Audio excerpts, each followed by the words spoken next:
I've loved theater since I was very little. My mom would read to us and we would color, and then by the time we could read out loud, we were coming up with characters and voices, and we'd get up and run around the room and reenact things that we didn't understand how it was written. We'd have to do it. When I was a kid, I would come from Fort Smith, Arkansas, and in Fayetteville they have a really nice performing arts center that brings in Broadway touring shows and stuff like that. I've been involved in music since I was about 8 or 10 and started piano, and originally I was going to be a classical pianist, but I've always loved, I ended up studying jazz and being involved as a church musician, and then just got involved with singers, and I also love language, so it's kind of evolved into the career of being a vocal coach and a music director. I've always loved theater ever since I was really, really little, which sounds very cliche, but I would write plays for my siblings to be in, and then we'd all like get together and we do them for my family. And then when I was 13 years old, I begged my grandmother into helping me start a children's theater company.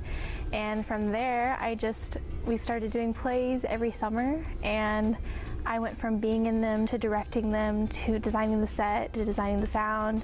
And my love for theater kept growing and growing until I got to college. And then I was like, this is what I want to do with my life.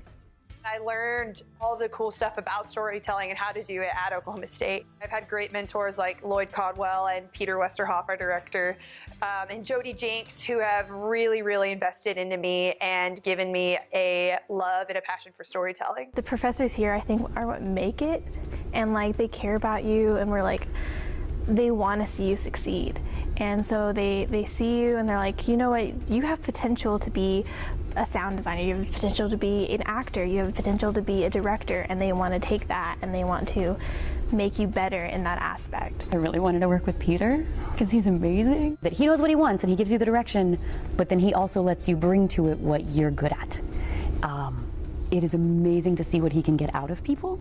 It's fascinating to watch him work when you're not the one being directed, when you're off stage. He's watching the people talk and he's feeling along with them and figuring out what's going to happen next. And you can see him doing it. And then when you're here early for rehearsal, you can see him running what he hopes will happen, actually physically walking it around and seeing if it's super fun to watch him work.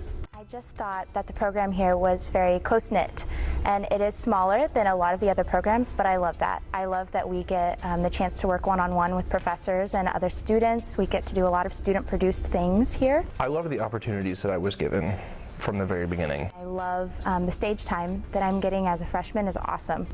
It becomes a family. As an actor, I study people. That's what I do, so it's given me a lot of respect and understanding for different walks of life and different people.